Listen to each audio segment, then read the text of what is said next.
Que Jesus nos abençoe agora e sempre. É sempre uma alegria poder retornar aqui ao Estudo da Bíblia para um momento de conversação, de reflexão em torno dos ensinos da doutrina espírita. Nesse particular, eu agradeço nas pessoas de Amália, de Dona Valdete, a oportunidade feliz desse reencontro aqui com vocês hoje. Em especial para que nós falemos sobre esse capítulo, que é o capítulo 9 do livro Perturbações Espirituais, de autoria espiritual de Filomeno de Miranda, pelo médium Divaldo Franco, que todos nós os conhecemos, porque são mais de 10, 20, não sei exatamente a quantidade de livros que eles, em parceria, compuseram. E todos eles, de um modo geral, tratam-se da mesma temática, da mesma questão. Porque, uma vez encarnado, o espírito que nós o conhecemos como Filomeno de Miranda era um dedicado estudioso das questões relativas à mediunidade.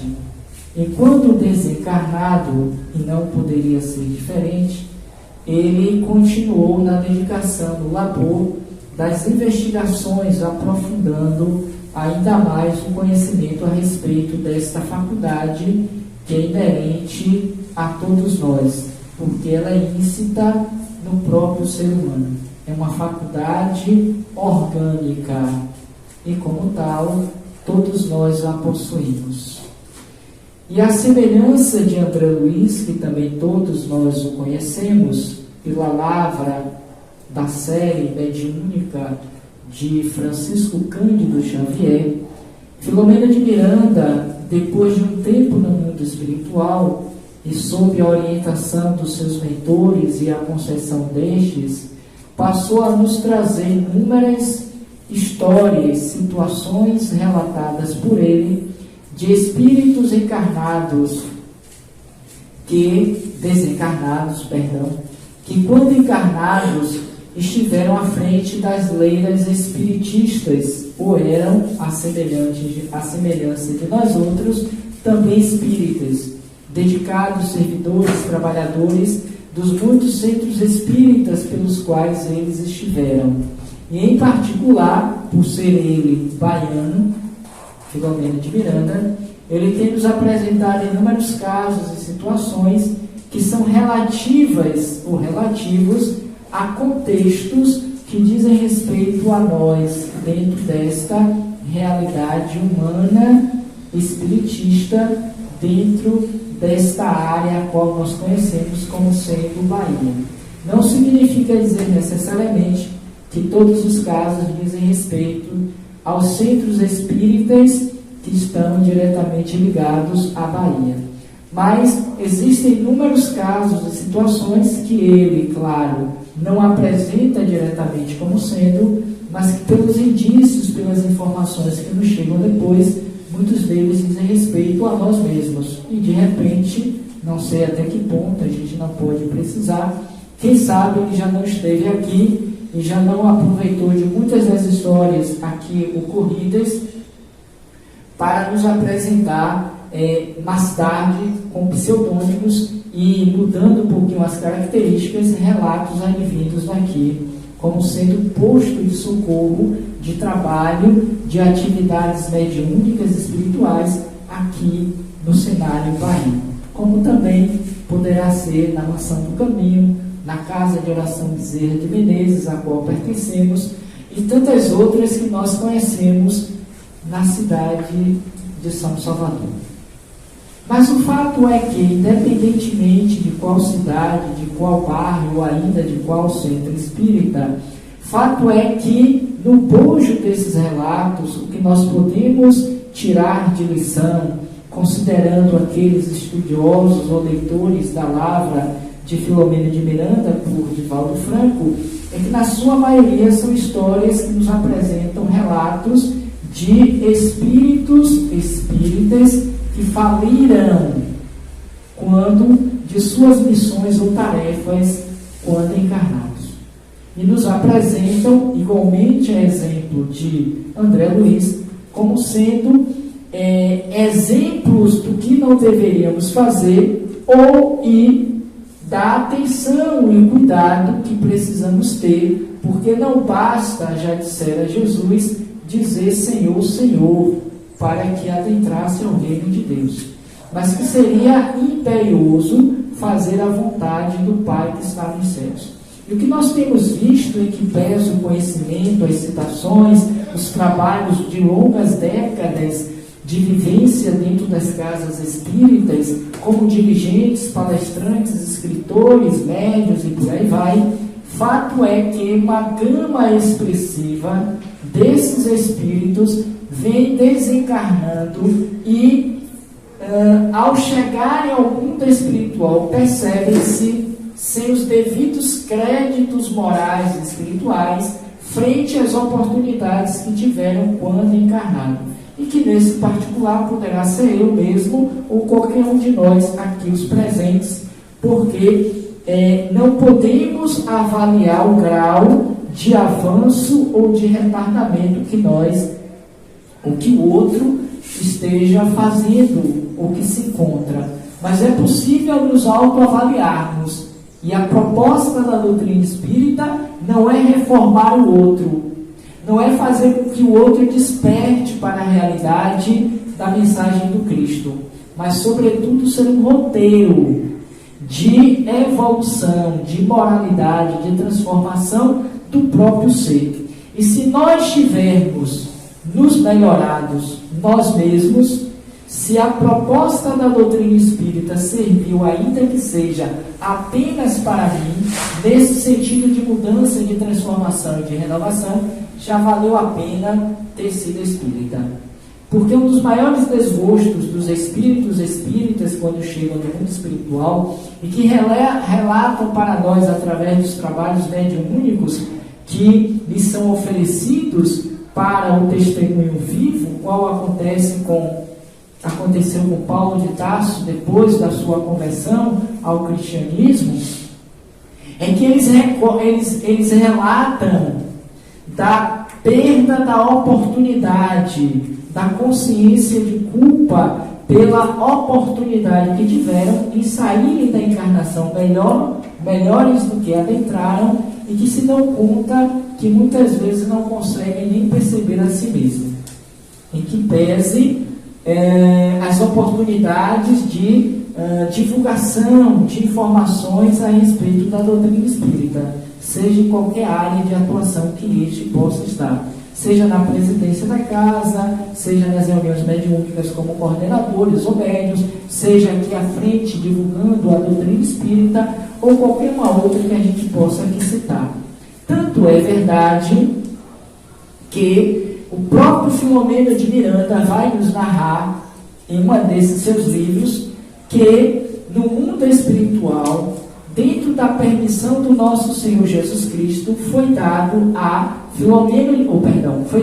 Eurípides Barçanufo a autorização de que ele, espírito, pudesse, juntamente com a sua equipe, construir um nossocomo, que seria uma espécie de sanatório espiritual que albergasse as almas que saíssem da terra em estado de sombra, de perturbação espiritual ou coisa que valha, em processos obsessivos. E diz o autor espiritual que esse que foi feito, esse sanatório, que foi dado o nome, penso eu que esteja aqui na região da Bahia, do ponto de vista espiritual, foi chamado de Sanatório Esperança. E que 3/5 desse sanatório é dedicado às suas alas aos espíritas.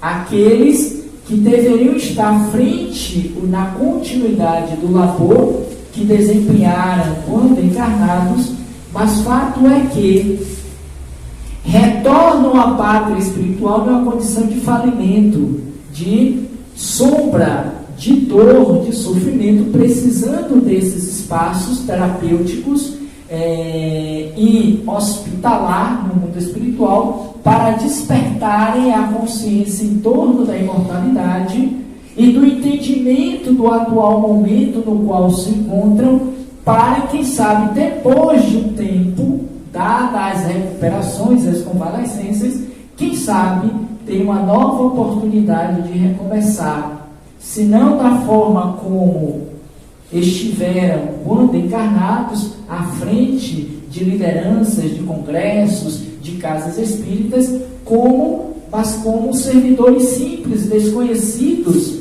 a começar pela varredura do chão, do lavar da casa, dos hospitais, do atendimento a pessoas, a espíritos mais perturbados ou semelhantes a eles, que lhe vêm em busca do socorro.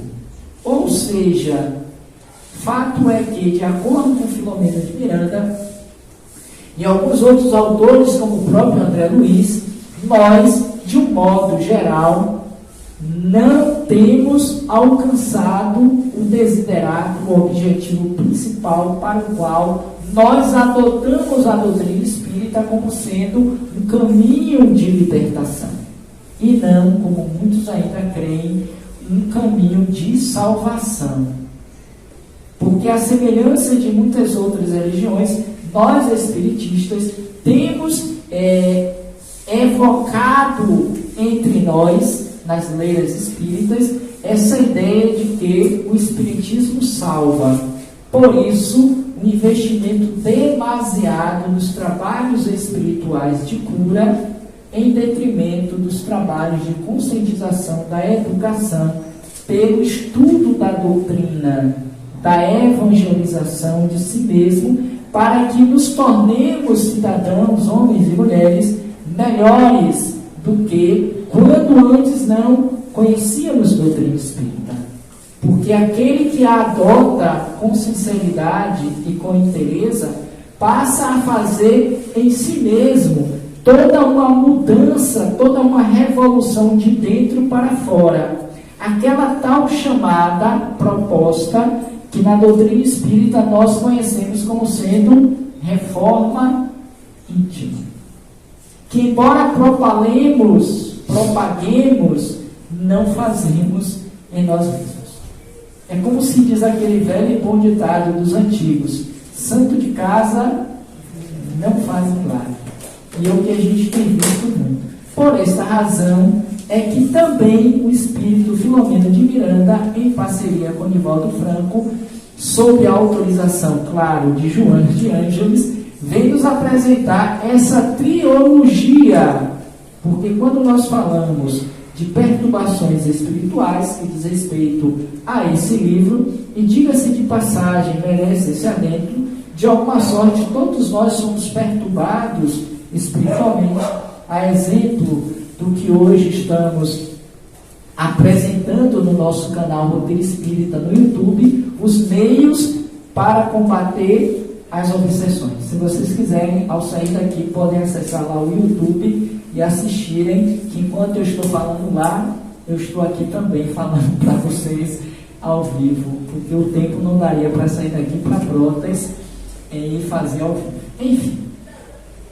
Mas fato é que todos nós carregamos, seja pelas questões, não chamaria hereditária, mas reencarnatórias, seja também por questões hereditárias, no que diz respeito ao psiquismo, aquele grupo de espíritos que vem dentro daquele gênero de prova e que muitos trazem consigo suas perturbações, que fazem com que aquele agrupamento familiar tenha um processo de reajustamento ou não. Fato é que todos nós, mais ou menos, somos perturbados espiritualmente porque temos ainda uma série de comprometimentos para com a lei. E como bem disse Jesus, o nosso modelo e guia, não sairemos daqui sem que antes nos ajustemos com a lei. E bem-aventurados os puros de coração, porque verão a Deus. Enquanto o nosso coração não estiver puro das mazelas, das inquietações, dos comprometimentos espirituais, nós estaremos nesta roda dessa sansara de entradas e saídas de corpos materiais, sem o devido progresso e iluminação interior, porque nós estamos apenas vendo o que é de imediato, tentando curar a doença do corpo físico.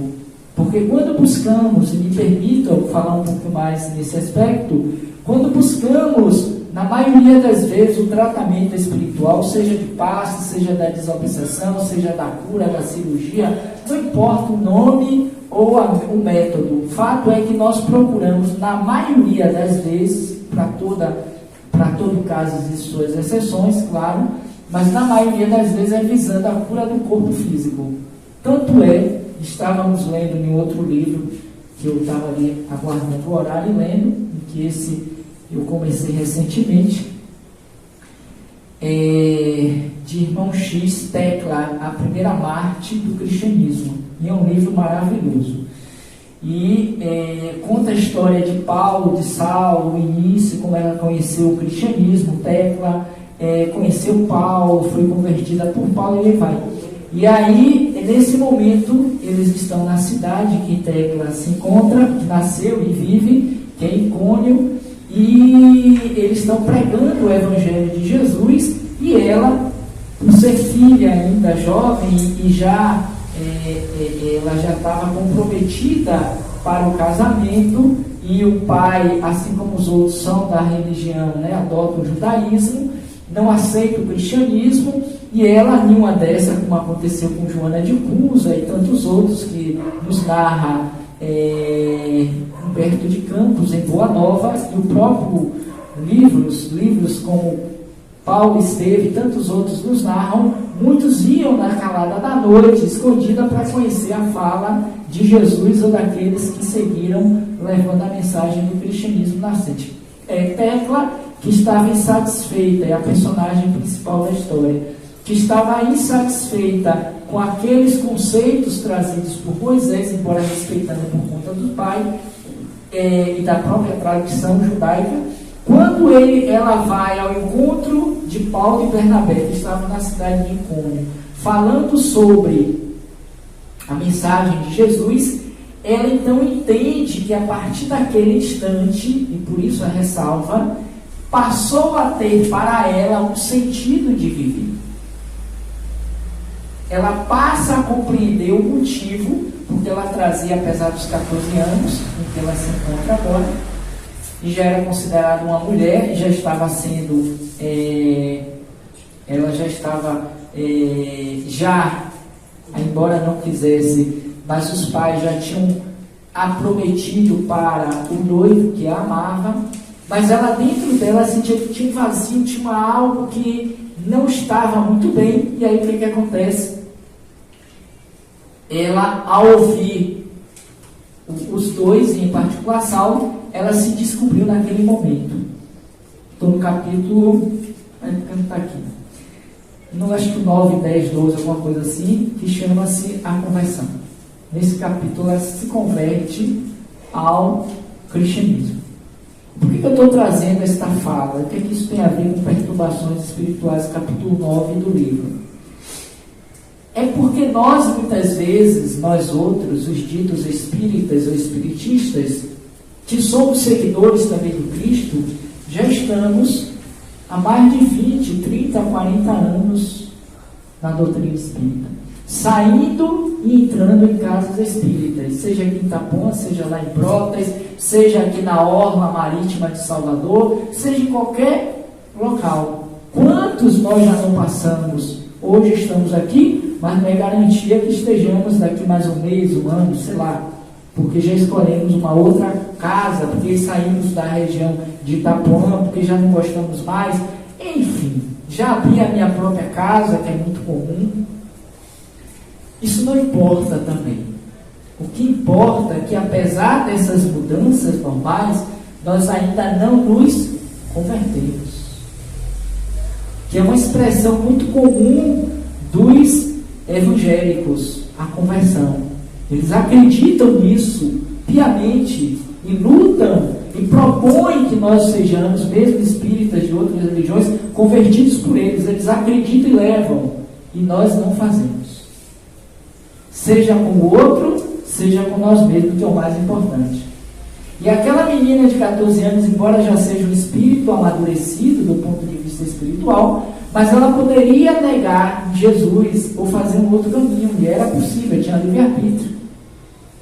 Mas ela já trazia esse impulso, essa necessidade do autoencontro, da autoiluminação, como hoje a série psicológica de Joana de Ângeles nos propõe, para que não vivamos esse turbilhão de perturbações, de inquietações, advindas dessas sintonias com esses espíritos, muitos deles mais perturbados do que nós, ou inteligentemente se utilizam da sua perturbação para nos perturbar, e a gente acolhe. Sabem por quê? Porque não estamos convertidos na verdade da libertação. Nós queremos a cura desesperadamente. Aí eu passo 3 meses aqui dentro, porque cheguei perturbado, obsidiado.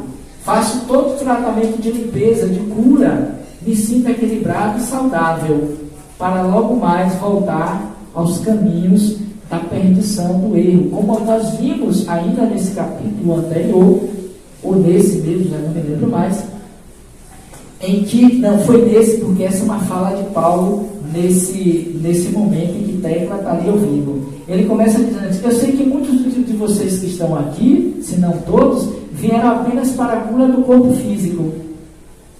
E logo mais, depois de receberem a cura, vocês vão demandar para os seus vícios, suas paixões, e vão voltar a enfermar, porque nem todos aqueles, ele faz uma referência a Jesus, porque nem todos aqueles que foram curados por Jesus, ou melhor, muitos daqueles que foram curados por Jesus, hoje voltaram a adoecer. Hoje estão mortos, porque se desviaram do caminho. E o evangelho que Paulo pregava era um evangelho contido à mensagem de Cristo, na exemplificação, na mudança, na transformação, na conversão, como ele próprio se converteu ao cristianismo, ou à mensagem de Jesus, na verdade, naquele famoso episódio da estrada de Damasco. Quando até então, antes da voz lhe dizer: Saulo, Saulo, por que me persegues? Ele era um perseguidor dos cristãos, dos homens do caminho. Ele foi até Damasco buscar Ananias para matá-lo, prendê-lo, porque ele estava com raiva. Aí a gente já vai ter que ler Paulo e Estevão, não vou entrar. Mas a partir dali, quando ele diz: quem sois? A voz lhe diz: Jesus é quem persegues. A ficha caiu, ele ficou convertido naquele dia. Naquele instante, nem dia. Senhor, que queres tu que eu faça? Alguém já fez essa provocação ao Senhor, ao seu anjo da guarda? Meu anjo da guarda, o que queres tu que eu faça? Alguém já acordou ou anoiteceu ou antes de dormir fazendo essa interrogação? Pois é um sinal que ainda não queremos nos converter. Porque o Senhor, a voz vai lhe dizer: vai até Damasco, entra na rua direita, lá tem uma estalagem, fica lá, porque daqui a 3 dias alguém vai nos procurar. Sabem quem o procurou 3 dias depois? Sob uma proposta de Jesus, aquele homem, Ananias, que tira a cegueira, porque naquele instante ele fica cego, e aí vai contar sobre a vida de Jesus, a história. Dali ele começa um tratamento espiritual para não continuar perturbado, porque ele estava também sob a injunção de espíritos que o acompanhavam, como Saulo, naquela atitude perturbadora. Porque senão, se fosse lúcido, apaziguado, ele não teria incidido contra os cristãos.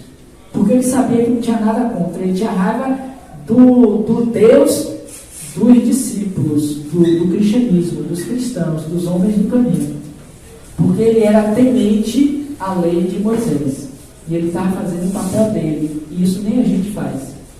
Então, essa história do capítulo 9, para a gente ser mais pontual, a proposta, o livro Perturbações Espirituais, faz parte de uma trilogia. São 3 livros nos quais o Espírito Filomena de Miranda vai narrar a história do processo de mudança do psiquismo vibracional em que o planeta Terra está vivendo, que começou a transição com o advento de Jesus de uma forma mais acelerada, visto que a transição sempre existiu em cada período da própria história da humanidade, mas que começa a acelerar para o viés da mudança, da transformação, da libertação com Jesus.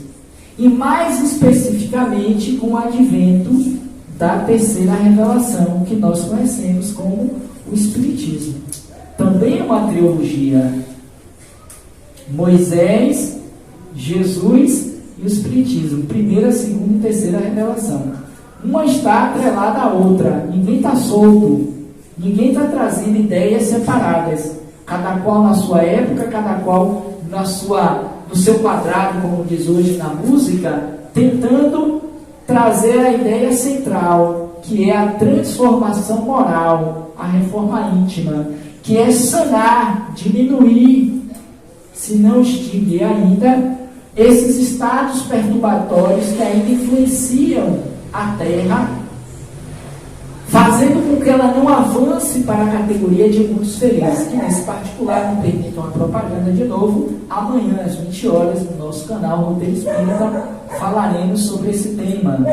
Há muitas moradas na casa do Pai, com um viés mais para a destinação da Terra, em que focaremos mais detalhadamente sobre essa questão da transição.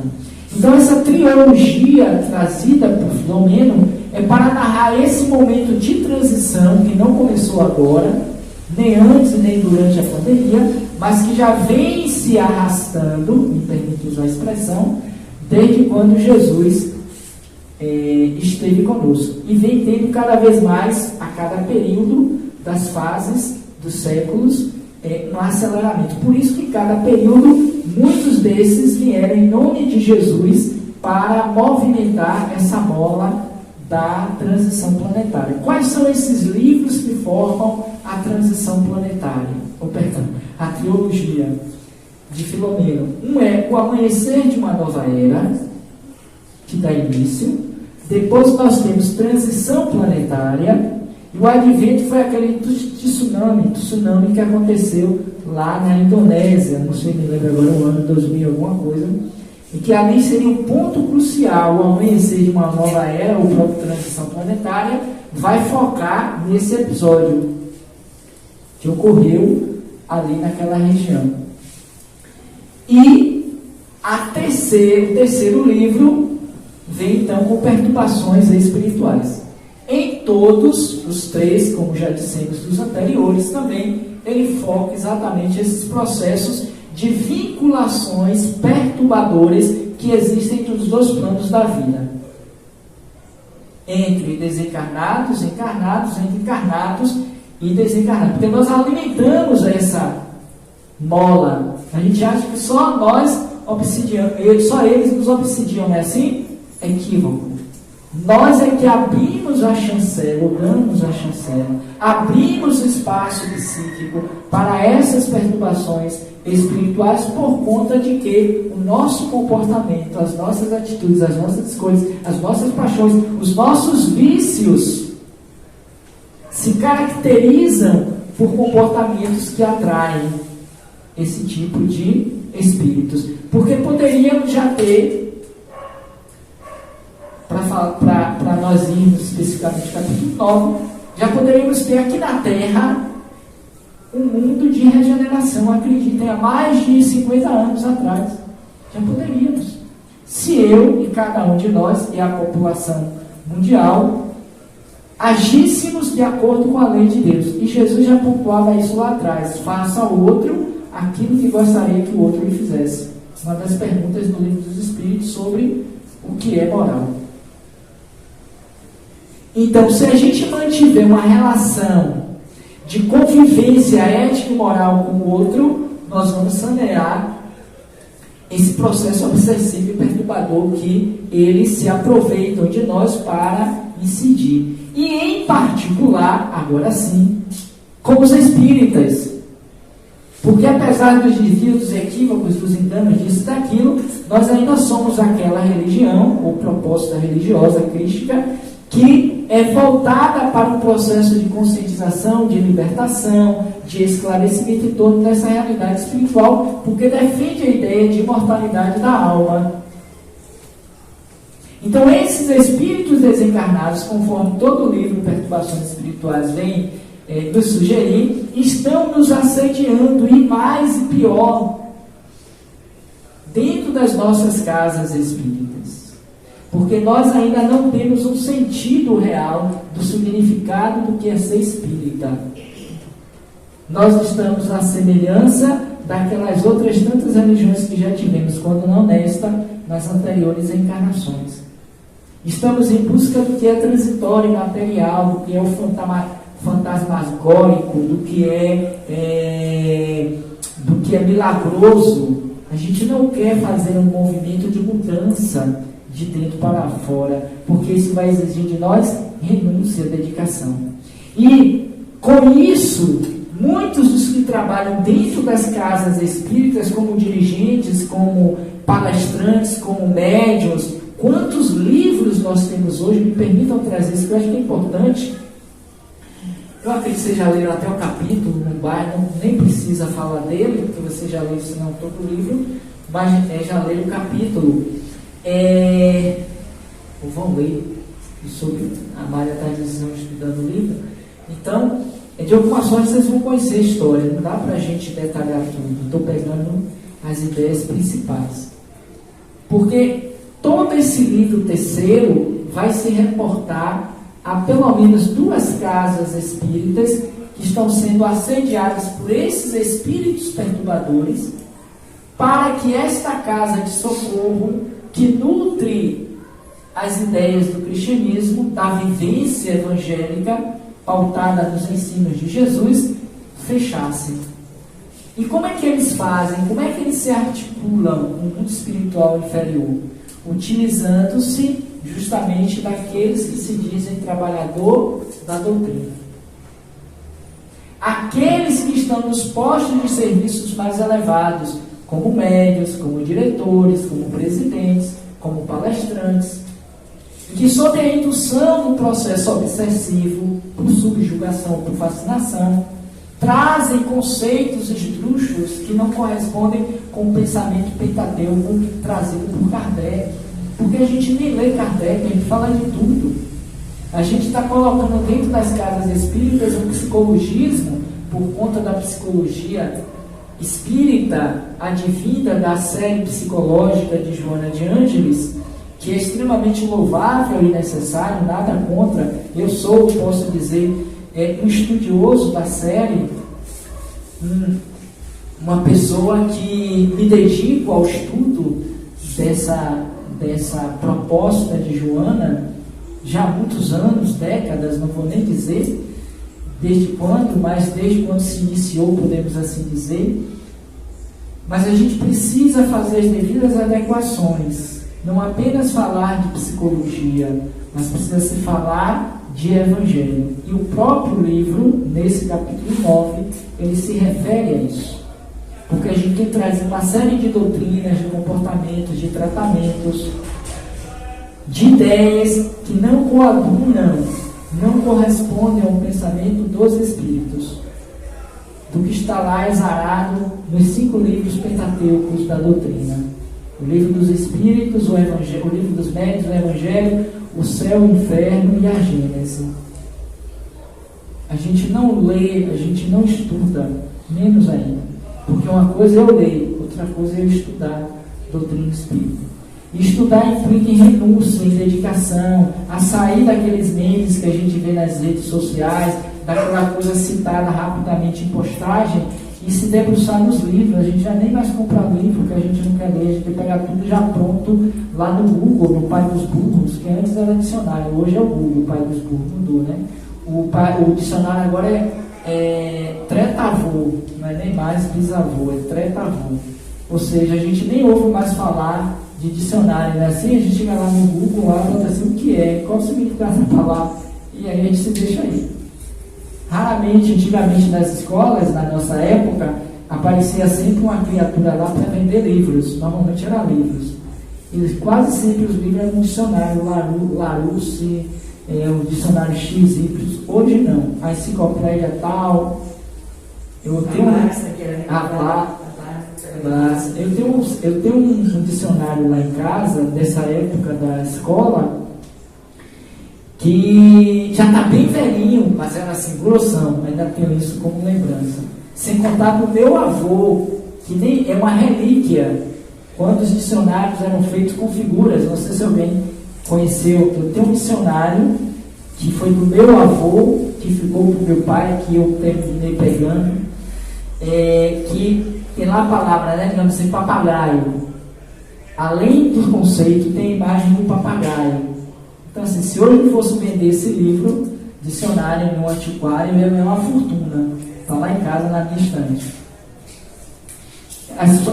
As folhas são fininhas, tá?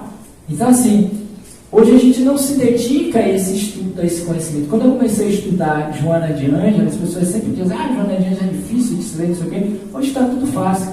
Eu abri um livro de Joana de Ângela sem que do lado tivesse um dicionário. Porque até porque a gente não tinha internet. A gente tinha que ir mesmo para o pai dos burros, ou para aqueles que vinham nos auxiliar nos conceitos das palavras. Isso tem a ver com a proposta de hoje? Tem. Por quê? Porque se a gente não se conhece, se a gente não investe na renúncia dessa busca pelo estudo da orientação que os Espíritos nos traz, qualquer caminho nos serve. Naquela passagem daquele conto de fada, que eu nunca sei como é o nome da menina. Se você não sabe para onde vai, qualquer caminho lhe serve. Tem essa história?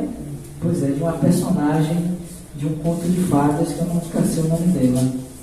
Por sinal, tem até livros. Então, no capítulo 9, tem o tema Amplia-se a área de trabalho. O que é isso?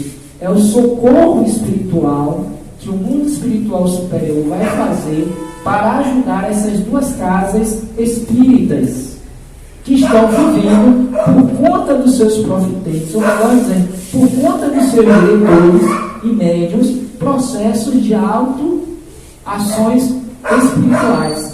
Só para vocês terem uma ideia, está aqui marcado, todo livro que eu leio, eu coloco a data que eu comprei e quando eu iniciei. Isso é uma prática minha. Está aqui, Perturbações Espirituais, que é o prefácio. Está aqui, comecei no dia 3 de 12 de 2015. O livro foi escrito em 2015. Então, já no mesmo ano, a nossa casa de oração dos Hermes fez um estudo desse livro. E eu comprei o livro. E esse capítulo 9, eu li no dia 12 de 12 de 2015. Está aqui registrado. Tá? E ontem, por conta do trabalho, eu o reli todo, para a gente poder ter uma ideia de qual é a proposta. Mas eu me lembro, quando eu li lá atrás, há 7 anos me parece, eu me recordo que tinha, como muitos casos, que ele está em dramas de obsessão, o próprio aconteceu na casa espírita, nas fronteiras da loucura. Eu acho que eu já li todos esses livros. Só não me lembro das histórias, mas eu já li. Nesse livro tem a história de que um dos diretores, dirigentes, ele tem um caso com uma frequentadora, uma pessoa, né, assim, eu me lembro. E aí a menina engravida, ele era casado, ele não quer contar, ele pede que a menina aborte, e por aí vai. Eu acho que tem alguma coisa parecida. E os espíritos tiram ele, assim como a menina, do corpo, momentaneamente pelo sono, e vão ter lá no mundo espiritual uma conversa na tentativa de fazer com que o aborto não aconteça. Então ele perpassa por vários temas. E é sempre a ação do mundo espiritual superior, como em todas as outras histórias de Filomeno, como de André Luiz, são parecidas, são casos diferentes, ou a mesma história contada de uma outra forma, para mostrar o que acontece, o trabalho que a gente dá ao mundo espiritual superior, ou que busca manter o equilíbrio do planeta, para que a gente não entre totalmente em sombras. Como nós vemos lá nas fronteiras da loucura, por conta do carnaval. Vem aí o carnaval, a gente ficou uns 2, 3 anos sem ele. Está voltando aí. A perturbação espiritual que essa cidade, esse bairro vai viver não vai ser diferente. porque deu uma diminuída por conta da pandemia, não teve, o pessoal fez uma perturbação menor. Mas com o carnaval vão ser agora 15 dias, segundo o prefeito, ele vai botar 15 dias, porque são 3 anos sem carnaval, não tem ninguém que aguente mais. Então, a gente vai estender aí, já se queria que fosse de 10, agora 2 anos de pandemia, vai ser, eu acho, 15 ou 20. Então, se preparem, que vocês vão fechar a casa aqui durante o mês inteiro.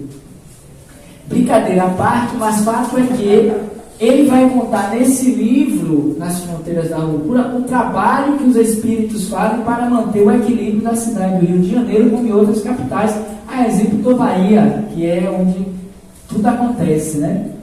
A respeito do carnaval. Ou seja, a gente dá muito trabalho aos espíritos, e nós espíritas, porque a gente tem um discurso de eu sou humano, eu sou da carne, eu ajudo, eu trabalho, mas eu quero viver também as coisas do mundo. E quantas vezes a gente se deixa levar pela energia da agitação lá fora e traz para dentro da casa espírita? E é o que ele vai contar no livro Perturbações Espirituais. São muitos casos que ele vai dividindo, segmentando, mas no capítulo 9 em particular, ele traz. Eu fiquei assim pensando quando eu estava lendo assim, esse deveria ler tudo. Não sei se vocês já leram, mas o ideal é que a gente lesse vendo estudo dirigido, só que o tempo não permite. E aqui eu fui marcando eu remarquei um monte de coisa que em 2015 eu passei batido, que é outro hábito meu, viu? Eu nunca leio um livro, eu fico indignado quando eu pego um livro que alguém lê e está todo limpo.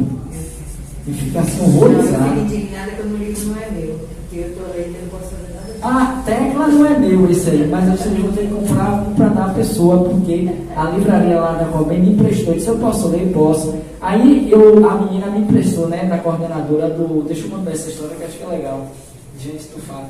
Aí a coordenadora da biblioteca, ele recebeu como doação. Eu não vou nem contar como é que eu cheguei nesse livro, senão eu vou perder tempo aqui com você, mas só vou contar essa história. Aí eu vi o livro, disse assim, eu posso ler, deixa eu ler esse livro, porque no dia anterior eu estava lendo o livro Comunidades do Caminho, de Severino, nunca me lembro, Severino da Silva, acho que é o nome dele, é um palestrante famoso da Paraíba, Celestino Severino da Silva, Comunidades do Caminho, que fala sobre as comunidades que Paulo é uma continuidade desse que eu estou lendo tecla. E aí o que acontece? Me permitam, só fazer isso aqui. Como a Maria disse que eu podia ficar o tempo que eu quisesse, então vamos lá. Tecla, tá vendo? Esse é o nome. Então deixa eu contar aqui em 30 segundos. Um dia antes de eu ver esse livro, eu estava num capítulo desse livro, Comunidade Cristãs, em que o estudioso que teve lá na região da Palestina, que é Severino Celestino da Silva, paraibano, juntamente com uma equipe, ele foi fazer todo o caminho percorrido por Jesus.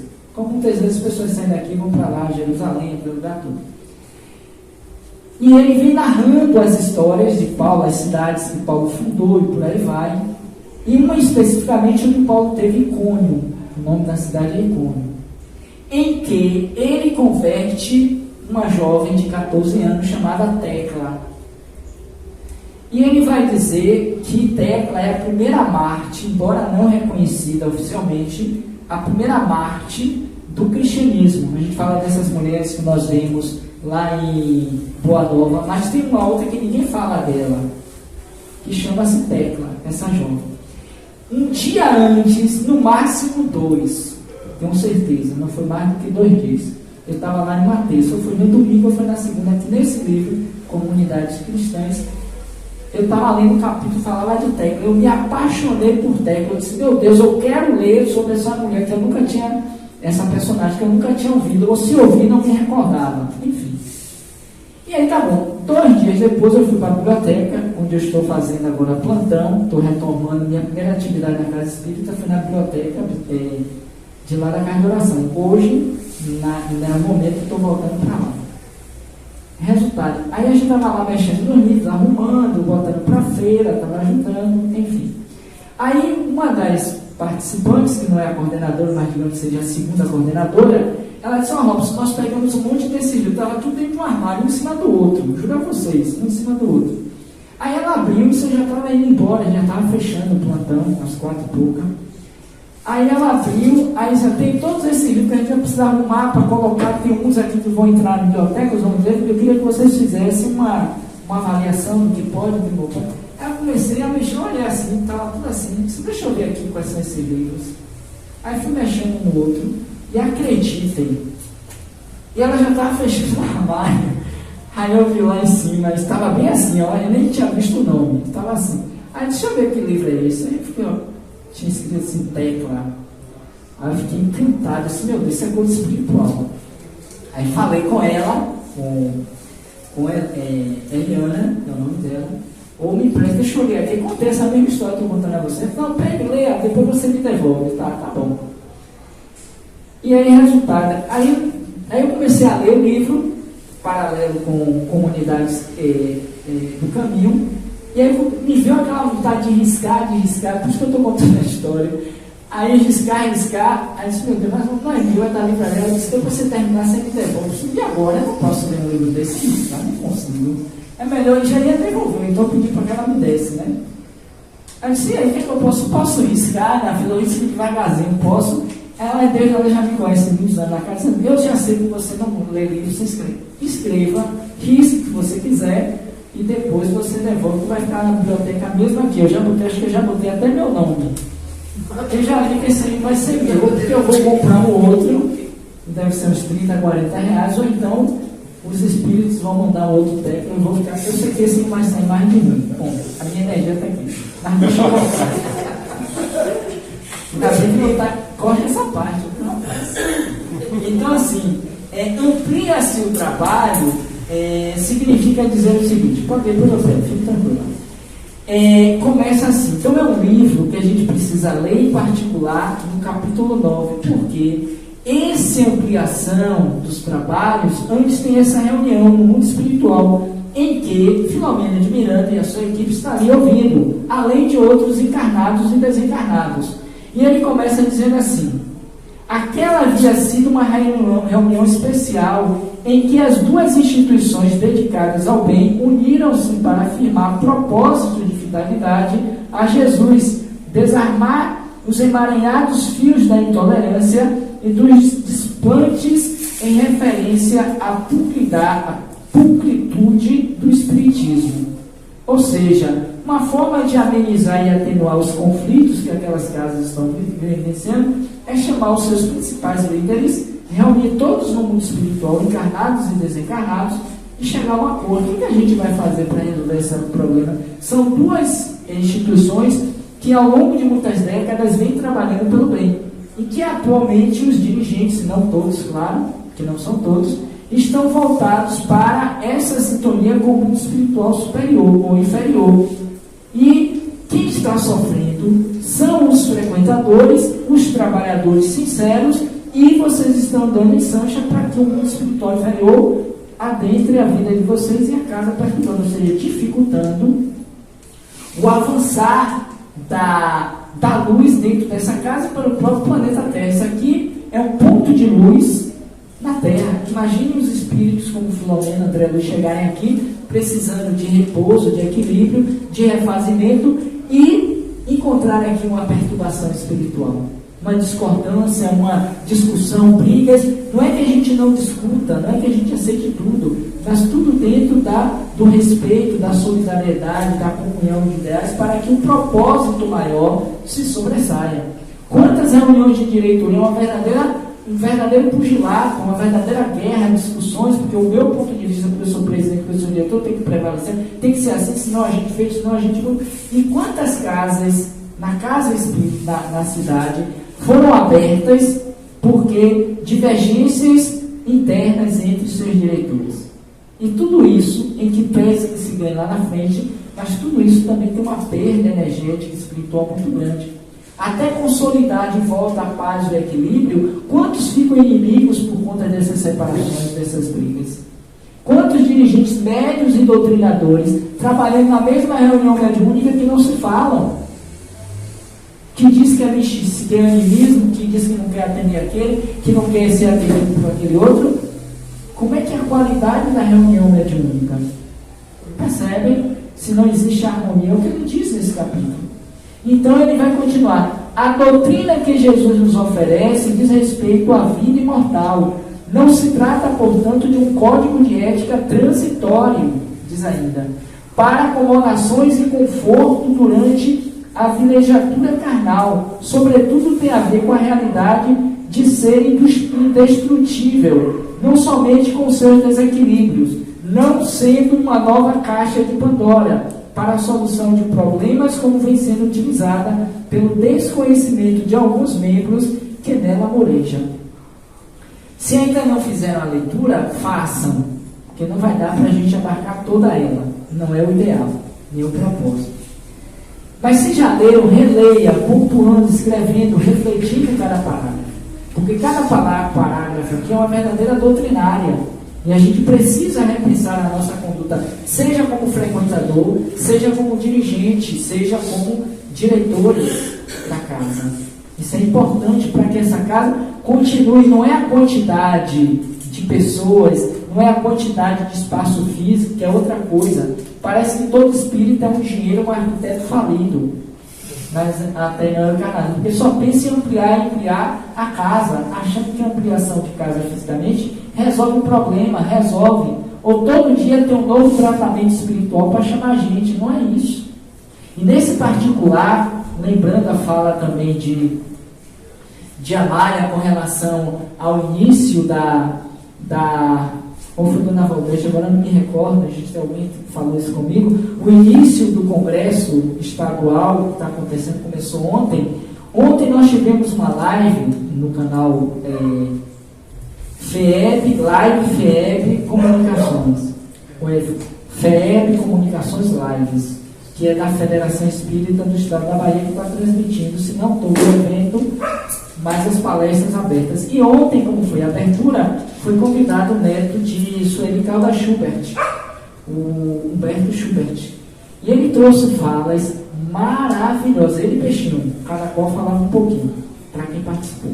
E tem tudo a ver com esse capítulo 9, a nossa postura como espíritas dentro da casa espírita. Qual é a finalidade de sermos espíritas ou de uma casa espírita? Não é ampliar. E eu me lembro que eu dizia isso. A gente acha que sucesso em um evento quando a gente bota 5.000 pessoas, a disputa que a gente tem nas lives para ter mais curtição, para que tenha mais inscritos. E ele dizia algo que é sensato, que a gente às vezes se deixa passar. Se tiver uma quantidade de 10, de 5 pessoas na live ou na casa espírita, em uma reunião doutrinária como esta, mas as pessoas estiverem imbuídas no verdadeiro sentido de transformação, de mudança, foi bem sucedido. Foi bem feita. Então não queremos quantidade, ampliação de casa, fisicamente falando. Claro que se for preciso, se faz. Mas a ampliação da consciência de imortalidade, de transformação, de melhoria, de dar o exemplo dentro de casa, no ambiente de trabalho, na rua, dentro do próprio centro de espíritas, porque muitas vezes a gente é bom lá fora, ou é bom aqui, não é lá fora, ou não é aqui. Então a gente precisa rever conceitos do significado real dessa doutrina de Jesus, conforme Filomeno nos narra aqui. E ele vai então discursando, ele vai dizer assim: a existência é uma bênção incomparável mediante a qual a consciência de si desperta e faculta o entendimento de valores que jazem adormecidos no refolho do ser. Longa ou breve, independentemente do tempo, é sempre transitória e tem por objetivo alterar o ser humano para a sua realidade transcendental, especialmente ante os sofrimentos que irrompem de todo lado e a impermanência material. Essa é a primeira fala do palestrante, me parece que é Henrique. Henrique, por exemplo, ele vai trazer a história de Henrique, que ele teve uma situação difícil no casamento, era uma pessoa ligada à área de administração, bem sucedido, e aí ele contraiu uma doença que a mulher com a qual ele se consociara abandonou ele por conta do enfrentamento da doença, e ele ficou sozinho, mas teve uma pessoa que o acolheu, cuidou dele, era espírita, falou de espiritismo, ele passou a fazer o evangelho no lar, na casa dessa pessoa, começou a ter toda uma ajuda e conheceu o espiritismo. Hoje ele é um trabalhador dos mais assíduos e dos mais reconhecidos dentro dessa casa espírita a qual ele participa.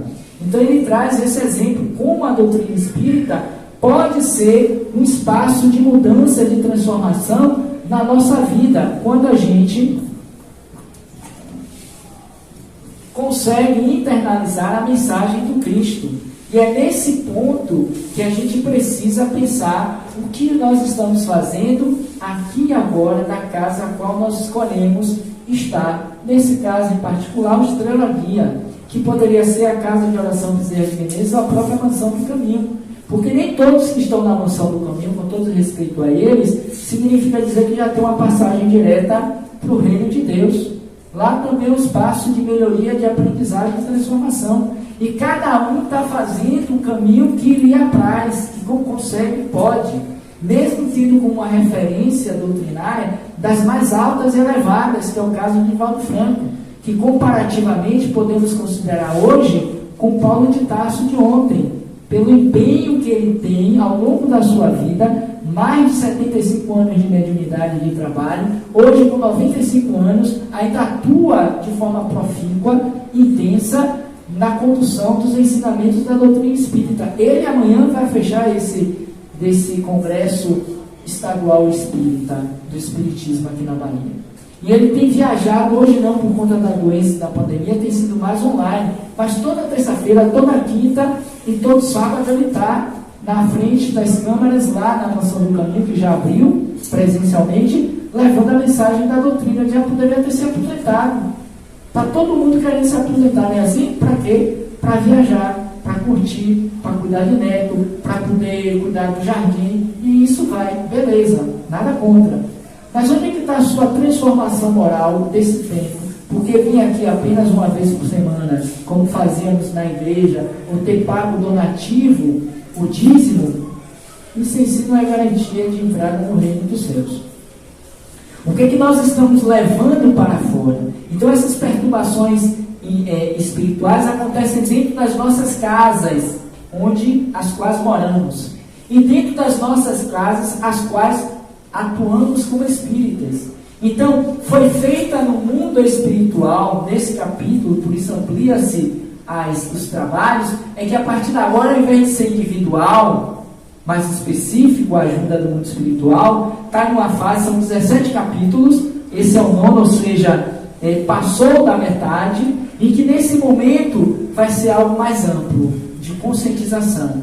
Tem alguns pontos ainda específicos que precisam ser tratados, como até o final nós vemos no livro, mas tem agora uma chamada, como é que a gente chamaria? Uma chamada de responsabilidade a todos os dirigentes das duas casas. Aí o que eles fazem? Eles programam essa reunião no mundo espiritual e à noite, lá para a madrugada, 2, 3 horas da madrugada, quando todos já estão dormindo, eles são retirados do corpo, espíritos encarnados ligados às duas casas, e eles vão para essa reunião. E interessante que diz Filomena de Miranda, provavelmente eu estava lá no fundo observando, né? Ou por trás da cortina, vendo o panorama dos presentes. Diz que quando os inimigos, os adversários das casas, os que promovem as intrigas dentro da própria casa, se viram, olhavam assim com desdém, faziam um cochicho com o outro, não tinham assim uma simpatia, não tinham uma reverência, um respeito, porque estavam todos ali para receber um bom sabão, que dizer popular da gente. Ou seja, estavam sendo chamados, como acontece comigo, com cada um de nós, saímos do corpo, vamos para o mundo espiritual para trabalho, para reflexões, mas também para a chamada de responsabilidade. E é nesse ponto que Filomena nos apresenta esse trabalho. E antes de encerrar, eu vou ler o último parágrafo. Eu marquei aqui várias coisas interessantíssimas, mas não dá para a gente atuar. Olha o que ele diz aqui, ó, só para a gente fixar essa informação. As instituições de qualquer porte devem manter relacionamentos fraternais de sustentação a fim de se ampararem em momentos difíceis, sempre preocupadas em fazer o melhor conforme os ensinamentos do Mestre, sem as infelizes competições muito do agrado do ego doentio daqueles que as constituem. A gente pode se reportar nessa passagem de Filomeno, que na verdade é uma fala do Espírito, o que aconteceu agora na pandemia. Pouquíssimas casas entre si, aqui, não estou criticando, porque a mesma coisa eu me reporto a Brotas, de onde eu vim para onde eu espero voltar. Fé em nome de Deus. Quais foram as casas que ligaram para o serviço de Jesus? Vocês estão precisando de ajuda? Como é que vocês estão atuando? O que a gente pode fazer para minimizar esse momento da pandemia? Acredito que nenhuma. Porque acredito também em Brotas nenhuma.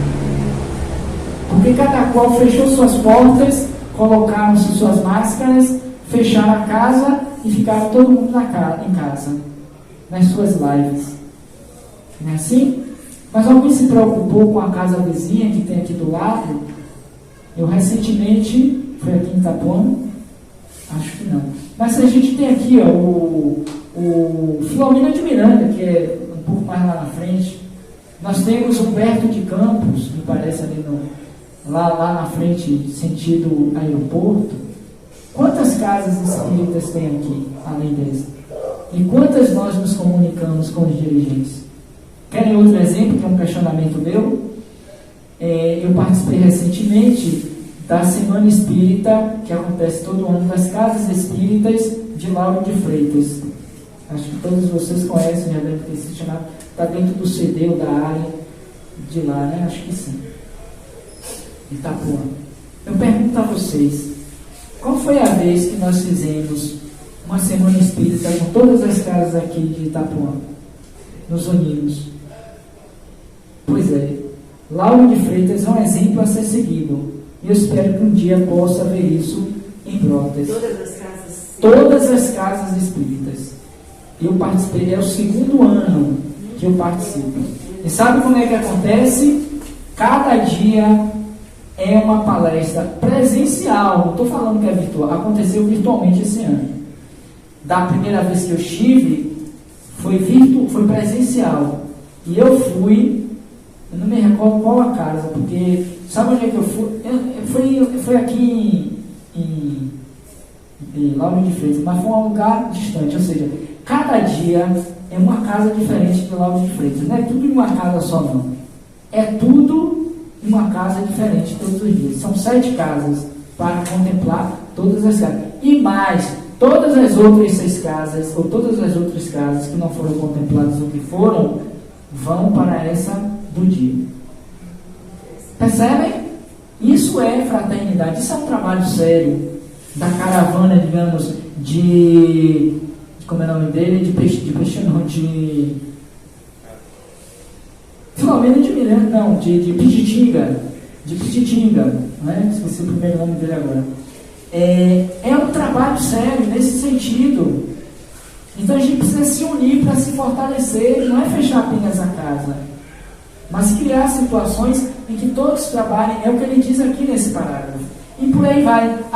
O Espiritismo é a doutrina eminentemente cristã, fixada nos postulados exalados pelo Mestre Jesus, devendo seus adeptos estar vigilantes, a fim de que os pruridos da vaidade, da presunção, do orgulho, não os dominem. Toda edificação que tenha deficiência na sua base, eu fecho com essa.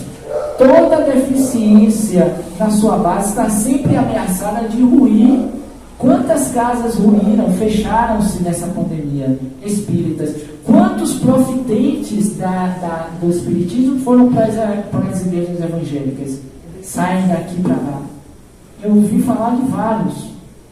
E continua, assim devem ser considerados os labores espirituais que deverão reger as consciências humanas no porvir, construindo na lealdade de princípios e de conduta com seus membros profundamente vinculados à oração, à vivência dos pensamentos saudáveis, não dando campo mental à futilidade nem às cruezas desse momento aflitivo que nós estamos vivendo com a transição planetária. Todos nós, vou até fechar, viu? Todos nós, literalmente, falamos na Casa Espírita sobre transição planetária. Já participei de vários seminários, presenciais ou não, sobre a transição. Mas quão poucos de nós espíritas nos encontramos devidamente preparados para essa transição? E menos ainda a fazer parte desse momento transitório. Porque não basta falar. É preciso que a gente vivencie a proposta de mudança de dentro para fora, como aconteceu com Tecla. Essa personagem, a primeira Marte feminina, no caso, do cristianismo nascente. Porque, ainda não cheguei nessa parte não, do capítulo que eu estou, da conversão, mas certamente ela vai enfrentar, sabe quem? O pai. Ela vai dizer, e o pai é rico, bem posicionado, e já arrumou um casamento para ela aos 14 anos, como acontece ainda hoje na Índia. Mas ela vai bater de frente, pela personalidade daquilo que ela encontrou na mensagem de Jesus. Essa mesma mensagem nós temos, porque o Espiritismo é o cristianismo redivivo, que volta. Mas será que ele tem sido capaz de nos arrebatar das futilidades do mundo, do ego, das presunções, dos interesses materiais para viver a mensagem do Cristo? Essa é uma pergunta que a gente precisa se fazer. Para que os Espíritos nos possibilitem ampliar o rol de trabalho. Porque se dizer 20 anos numa casa espírita, no trabalho mediúnico e passe na frente de uma organização, não é garantia de felicidade no mundo espiritual. Não é garantia de ser recebido não menos por outro que Jesus. Ou, quem sabe, pelo nosso orientador espiritual, numa condição de parabéns, meu irmão, foste fiel nas pequenas coisas, dar-te-ei, é a parábola dos talentos, dar-te-ei muito mais no futuro. Então, ampliar os trabalhos significa, nesse capítulo 9, é nos conscientizar, enquanto espíritas, dentro da casa espírita, do que nós estamos fazendo dela. Porque, do contrário, seremos chamados, sim, a voltarmos ao corpo numa condição mais difícil, mais dolorida do que ora nos encontramos. Porque a quem muito foi dado, muito será cobrado. Pensemos sobre isso. No mais, muita paz. Muito obrigado a todos. E conheça o nosso canal no Telespírita e leia os livros aqui citados, Perturbações Espirituais, e se tiver a oportunidade, leiam também Tecla. Beleza? Muita paz e até a próxima.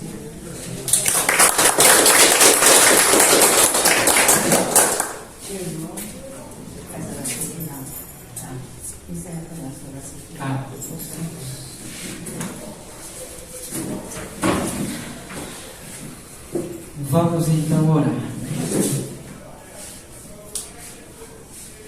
Agradecendo ao nosso Senhor Jesus Cristo, este que é para todos nós, humanidade na terra, o guia e o modelo, a representação máxima e divina que o Pai nos ofereceu, para que, a exemplo dele, sejamos também como ele nos assemelhou, deuses. Vós sois deuses, fazei brilhar a vossa luz. Esta luz que pouco a pouco tentamos fortalecer em nós, pela fé raciocinada, que os Espíritos amigos e bondosos nos trouxeram há mais de 160 anos atrás, com o advento da edição do primeiro livro dos Espíritos, que foi um marco transformador e revolucionário para toda a humanidade terrena, a exemplo de Jesus, da sua passagem depois de nós. O Espiritismo, quando chegou à Terra, nunca mais fomos também os mesmos. pelo nível de consciência, de maturidade, de responsabilidade, de clareza que ela nos oferece para conduzir os nossos destinos. E que hoje, aqui nos encontramos nesse tempo de luz, de paz, essa estrela guia que conduz os nossos passos no mundo, a nos apontar o rumo do bem, da caridade, da felicidade real e verdadeira. A todos os espíritos que laboram nesta casa, a todos os trabalhadores encarnados e desencarnados, nosso pleito de gratidão, de alegria, pela oportunidade do reencontro feliz nesse dia de hoje, na esperança que outros possam acontecer, para juntos refletirmos em torno dos ensinos do Mestre Jesus.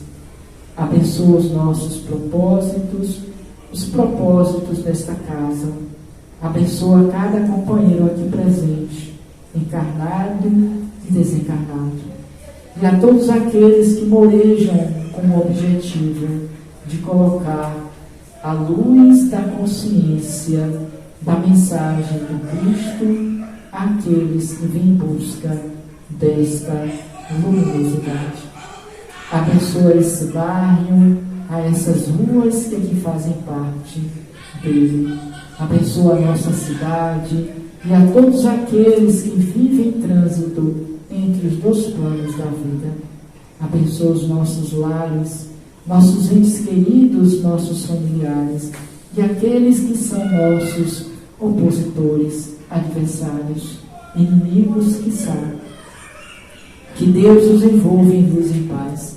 E quanto a nós, a exemplo de Tecla e tantos outros mártires do Evangelho nascente, que possamos também dar o nosso testemunho de amor e de fé, para quem sabe, se não hoje ainda nessa encarnação, mas em muito breve, possamos abandonar tudo que tivermos, que nos forem inúteis materiais, para seguirmos verdadeiramente o Cristo, a fim de que nos tornemos um desses muitos bem-aventurados que a história do cristianismo nos narra como sendo exemplos para que nós sejamos aqueles outros amanhã a viver da mensagem do Senhor, não pela palavra que mata, mas sobretudo pelo Espírito que vivifica.